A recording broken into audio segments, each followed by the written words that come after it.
Going to get started with that today. This deep freeze, back-to-back winter storms are bringing snow and freezing conditions to the Pacific Northwest, while the Great Lakes could receive up to 3 feet of snow through tomorrow night. This morning, more than 100 million people across the country are still under wind chill alerts. So far, at least 12 deaths have been linked to the winter weather since Friday. In the South, a hard freeze warning is in place for almost 25 million people. You can see parts of Texas frozen solid. Officials there urging residents and businesses to reduce energy usage to ease the strain on the state's power grid. The freezing temperatures have also closed schools and have led to thousands of flight cancellations. But here in New York, the Arctic blast was a welcome sight to some, with the city seeing its first significant snowfall in almost 2 years. That might have been me out there doing some snow angels. Just a few minutes, we're going to get a full check of the forecast with Angie Lastman, who's tracking another Arctic blast. But we begin with NBC News correspondent Maggie Vespa, who's made her way to St. Louis.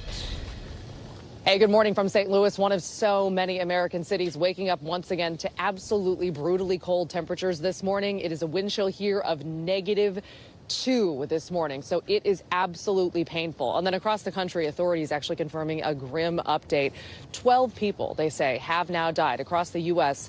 Due to this latest winter system. That includes 5 weather-related deaths that were confirmed in Tennessee yesterday, bringing that state's total this week to 6. So authorities across the country tracking that. And we're also just seeing the dangerous effects of this storm stack up, frankly, coast to coast. Out in Colorado, roads were a mess yesterday. Drivers slipping and sliding all over the highways. In Alabama, we saw a semi-truck go off the road. In Missouri, we saw dozens of cars abandoned in the snow after going off the highway there. Air travel still a mess yesterday. Thousands of delays and cancellations across the country. It appears to be a bit calmer this morning, but of course those numbers could still go up throughout the day. 95 million Americans under wind chill alerts this morning as this winter weather continues to hover across large swaths of the Great Plains, Midwest, and up into the Northeast. And speaking of, Buffalo, New York got a staggering 40 inches of snow over the weekend. And this next system coming, the governor warning people there to be ready for a possible 3 more feet of snow by the end of the weekend.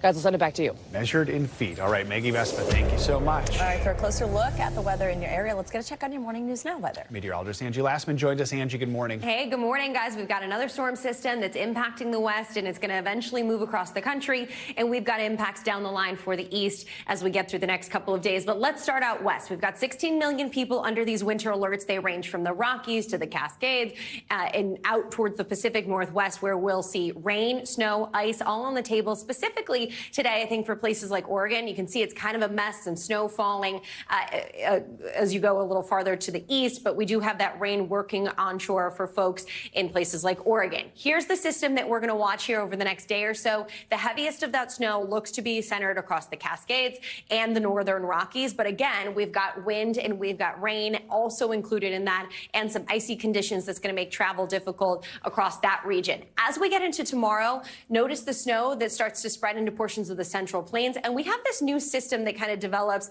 this area of low pressure that's eventually going to, yes, bring rain and potentially some wintry conditions to folks across the southeast. But it lifts a little farther to the north as we get into the end of our work week. And there's some of that additional snow across portions of the mid-Atlantic and the northeast. We'll pick up some more snow on the eastern portions of the lakes as well. So we've got a couple of days where we'll see more snow accumulating across that region.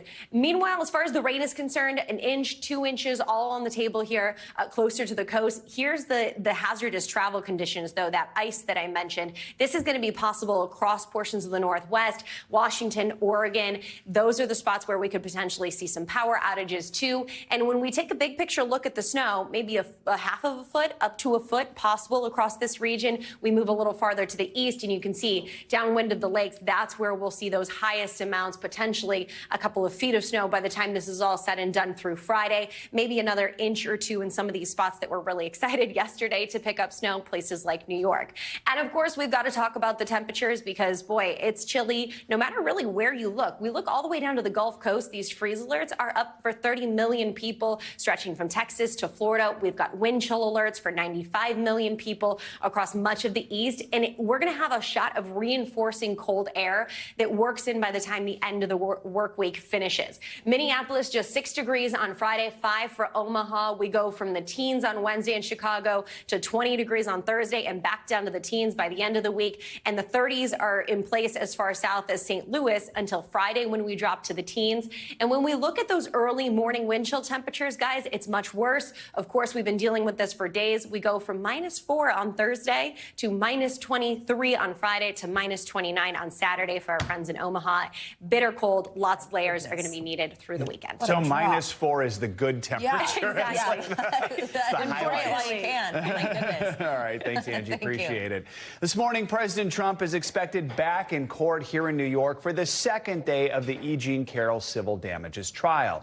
Mr. Trump attended yesterday's proceedings after winning the Iowa caucuses the night before, but he left in the afternoon just before opening statements so he could go to a campaign event in New Hampshire. Last year, a jury found the civil for the civil case, found Trump liable for sexual abuse and defamation and awarded Carroll $5 million in damages. Now, the second trial focuses on how much Trump should pay after he made disparaging remarks about Carroll during his presidency and then after that verdict.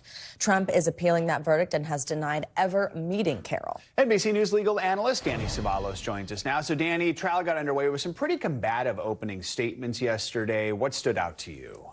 Well, what stood out to me, obviously, was the former president in court for something that is really jury selection. Really, you don't have a strategic need to have the client there, even a very influential client like Donald Trump. But really what stood out to me was the pre-trial skirmishes between the attorneys, as the plaintiff's attorneys tried mightily to limit Donald Trump speaking, if at all. In fact, they made the argument that he has no role at this trial at all in terms of his testimony. And it's a decent argument because this trial is about damages only. That's why you're going to see it move at breakneck speed. It'll be finished in about a week, maybe 2 at the outset. They did jury selection in 1 day. All these other criminal trials, you're not going to see jury selection complete in 1 day. So that's because the issues in this case are so narrow. We're really only talking about evidence of damages, whether they be compensatory or primarily punitive. Damages intended to punish, and those are based only on Donald Trump's hatred, ill will, spite, basically cruelty will be a factor in awarding punitive damages. But liability, what Donald Trump did, that's already been established. We've started to see Trump lashing out at the judge on Truth Social. Do you think we could see any type of restriction here on what he's able to say and where? Donald Trump is no longer in New York State court before Justice Engoron. And this is just my feeling, but you're going to be able to get away with that a little more in state court than you would in federal court. But as soon as I say that, I realize that no judge, state or federal, wants to play a game of chicken when it comes to holding Donald Trump in contempt, because they know at the end of that path, it is an escalating continuum where at the end you have to incarcerate a party or someone in your court that will not listen, and no judge wants to attempt to incarcerate a former president who is flanked by a Secret Service detail. You mentioned he doesn't have to be there. He wasn't there for the first trial in this sort of E. Jean Carroll situation. He is there this time. There's an argument that it's helping him politically, but from a legal strategy standpoint, is there any benefit to having him there? If there was a benefit, the time to do that was in the first trial, where he could have denied everything that E. Jean Carroll said. He could have said, this is all false. I've never met her. These are things he wants to say now. But he could have said that during the liability portion. And what happened in that first trial is liability was established, and then through a principle called res judicata. In other words, if there's an identical issue in the earlier case and the same parties are involved, then the court won't go through the trouble of retrying those evidentiary issues. They're deemed established. So Donald Trump could have made a difference at his earlier trial if he had shown up and testified. At this point, most of it's over already. All right, Danny Ceballos, thank you so much. Thanks, Danny. Well, the presidential primary season is now fully underway following Donald Trump's win in the Iowa caucuses this week. All eyes, of course, have now shifted to New Hampshire, where voters will cast their ballots in next Tuesday's primary. It could be a potential turning point for the Nikki Haley campaign. And despite her third-place finish in Iowa, recent polls show Haley within striking distance of former President Trump. NBC's Ali Vitale has more on how voters in the Granite State could help Haley score a badly needed win. In New Hampshire's Live Free or Die primary, what could be Nikki Haley's do or die moment. Welcome to Littleton. Okay, welcome to Littleton. And the former UN ambassador taking no chances, saying she's not going to debate. Did we expect to see you on the debate stage in New Hampshire? Is Trump going to be on the debate stage? Is that the metric? I mean, I've debated 5 times already and had strong debates. Now it's time to get Trump on the stage. Haley confirming that with Trump sitting out yet again, she won't attend the New Hampshire debate, making her case against Trump on the campaign trail instead. 70% of Americans have said they don't want to see another Trump-Biden rematch. A recent CNN New Hampshire poll taken before the Iowa caucus and before several candidates dropped out shows the former UN ambassador trailing Donald Trump by just single digits, boosted in part by a key endorsement from the state's popular Republican governor, Chris Sununu. This is Nikki Haley versus Donald Trump for the next week. Haley now casting the race in the same binary, her versus her former boss, even as she failed to pull ahead of Florida Governor Ron DeSantis in Iowa. We deserve a new direction under new conservative leadership. Not getting it could spell problems for Republicans in a general election, too. NBC News polling out of Iowa showing half of Haley's backers would vote for Biden over Trump in the general election. Trump and Biden both lack a vision for our country's future because both are consumed by the past, by investigations, by vendettas, by grievances. The question now, can Haley consolidate that more moderate anti-Trump vote in the famously independent New Hampshire? America deserves better. That was Ali Vitale reporting there for us, while Haley is set to hold a campaign rally tonight in Rochester, New Hampshire, with Governor Sununu. As for Governor DeSantis, he's looking to keep his momentum going in New Hampshire after his second-place finish in Iowa. NBC News correspondent Dasha Burns reports on how he's looking to garner support in more conservative territory. Good morning! Fresh off his second-place finish in Iowa, Florida Governor Ron DeSantis touting his momentum heading into the New Hampshire primary. Nikki Haley said only the top 2 from Iowa, go on to be viable. Well, guess what? We punched our ticket out of Iowa yesterday. But in a departure from his rivals, DeSantis flying right to a campaign event in South Carolina, where he spoke to us exclusively. Last night you were celebrating a second-place finish. You beat Nikki Haley by about 2 points. Is that a margin that you're comfortable with? We obviously came in second, but amongst the broader Republican electorate, I was viewed very favorably. I mean, like what we did in Iowa, we did make an impression with a lot of those folks. I had people come up to me saying, I love you, man. I'm going to do Trump this time and do you next time. Now, that's not what I wanted to hear, but being there, we did make an impression. DeSantis choosing to stump in South Carolina, an indication of his strategy to turn the tussle with Haley into a 2-man race with Trump. Of course he's formidable. He's a former president. No one ever said he's not a good... No one said he's not formidable. Of course, he's one of the most famous people in the world. And to skip ahead to more conservative territory and try to knock out Haley on her home turf. He faces a tough road ahead. He's consistently polled around 5% in New Hampshire, trailing Nikki Haley and Donald Trump by double digits. You really get hit hard. And in Iowa, despite nearly 200 campaign stops across all 99 counties, DeSantis couldn't close the wide gap with Trump. We are gonna fight! He'll face a steeper climb in New Hampshire, where he's made only 43 stops so far, and has struggled to connect with the famed independent voters in the Granite State.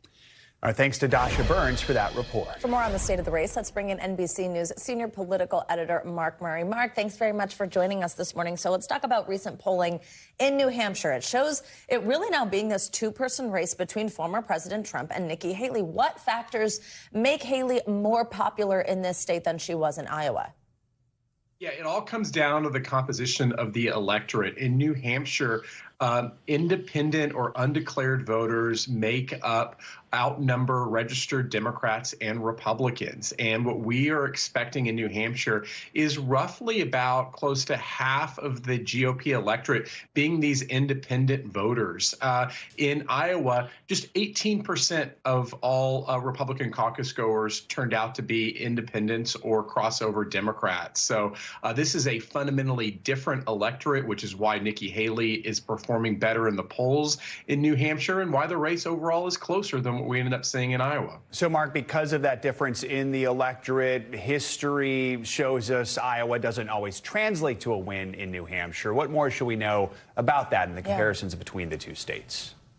Yeah, Joe, here is a history lesson. No non-incumbent Republican has been able to win both Iowa and New Hampshire in the history of the modern nominating process. And Donald Trump, if he's able to win in New Hampshire, will actually be the first non-incumbent Republican. Now, two Democrats have pulled off the feat, Al Gore in 2000 and John Kerry in 2004. But, the reason that, New Hampshire often goes a different way, one is just the composition of the electorate that I was telling you about. They're fundamentally different contests. But the other thing is that New Hampshire just sometimes has the tradition of bucking what Iowa wanted to do. I even go back to on the Democratic side of things, after Barack Obama's really big win in Iowa in 2008, that's when Hillary Clinton was able to pull off an upset just because New Hampshire voters simply wanted the contest to continue to go on.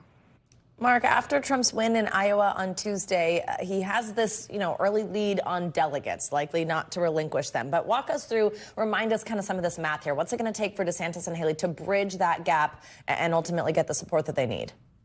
It's going to take a seismic change in this race to really, knock out Donald Trump from his front-runner status. And we're still really early in the delegate game. But even if Nikki Haley is able to pull off the upset in New Hampshire and win that primary, when we go into contests like Nevada, go into South Carolina, Super Tuesday, the composition of those electorates will look a whole lot more like what we saw in Iowa than in New Hampshire. And so that is really just kind of the whole ball game that either Haley or DeSantis needs to have some kind of seismic event to upend the trajectory of this race. All right, Mike Murray, thank you so much. We love when you come by. We appreciate it.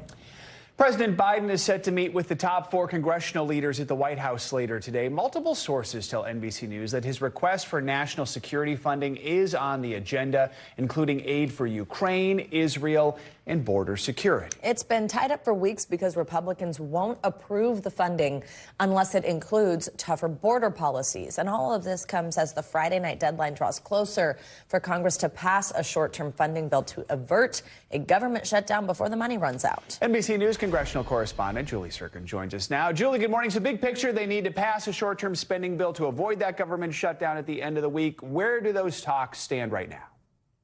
Yeah, hey guys, good morning. Well, last night the Senate took the first step to try and unlock some of those votes, begin that process to pass that stopgap funding measure. Now the House gets back today. You'll remember the weather affected some of the attendance yesterday, where Speaker Johnson is going to have to rely on Democrats to get that measure through. And the same likely goes for the overall spending deal. You'll remember we kept talking about that $1.6 trillion number, the deal that Johnson struck with Senate Majority Leader Chuck Schumer. A lot of his members unhappy about it, but he did say he's going to stick to the contours of that agreement. This stopgap funding measure gives them more time to process it sometime into March, sticking with those two deadlines again, March 1st and March 8th. So appropriators doing the work behind the scenes to try and get all that done. Julie, let's dig in on the border deal specifically. Senate negotiators have signaled that there's been some progress, but House Republicans are standing firm on what they want. What could a compromise look like here? Is there any hope for compromise?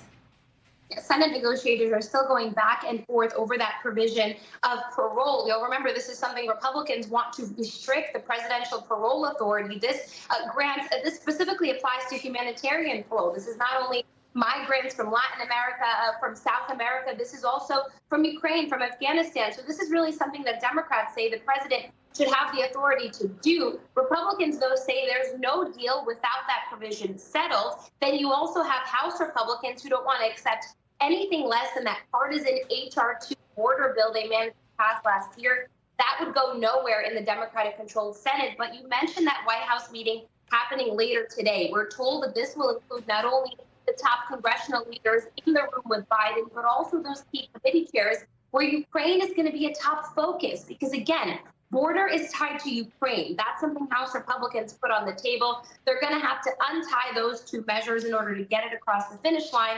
And the Biden administration is going to stress how important it is to fund Ukraine at this critical time in their war with Russia.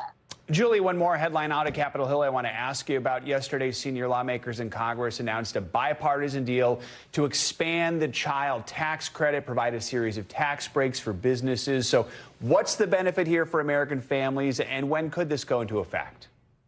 Well, this is a pretty big deal, and it's significant that it was negotiated in a bipartisan way. This would provide so much relief, particularly to families with children, because it raises that gap, the $1,600 that families were originally eligible for per child. Now they can take that credit up to $2,000 over 2024 and 2025. That number is just going to go a little bit higher, and it's applicable to more than just one child. So this is really a lot of relief for American families, and it also is relief for American businesses, taking us back to those provisions negotiated under then President Trump in that 2017 tax deal. We have still to hear from some key Republicans and Democrats in the House and Senate when it comes to this deal, but there is a lot of support to get it done. There's a lot of measures they could potentially attach it to. Once this deal is final and settled, once everybody has buy-in, including the congressional leaders, we'll see if they can make that happen on some of those government funding deadlines, which would be before tax season in April. Thanks for watching. Stay updated about breaking news and top stories on the NBC News app or follow us on social media.